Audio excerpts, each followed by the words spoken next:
మామ హౌస్లోకి నిన్న దివ్య గారు వాళ్ళ మదర్ రావడం జరిగింది. దివ్య గారు అనుకుంటే దివ్య గారికి డబ్బలో దివ్య గారు వాళ్ళ అమ్మగారు, అంటే పోలికలు ఎక్కడికి పోవో అలాగే వస్తాయి.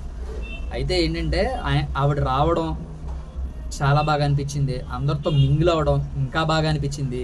బర్నీ గారి గురించి ఏదైతే స్టోరీ ఒకటి చెప్పారో, రియల్ స్టోరీ, ఫేక్ కాదు, సింపతి కోసం అంతకంటే కాదు. వాళ్ళ బ్రదర్ని బర్నీ గారిలో చూసుకుంటున్నారు అనేది క్లియర్ కట్గా అందరికీ అర్థమైపోయింది.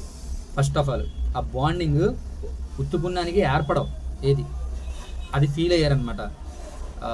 25 years క్రితం వాళ్ళ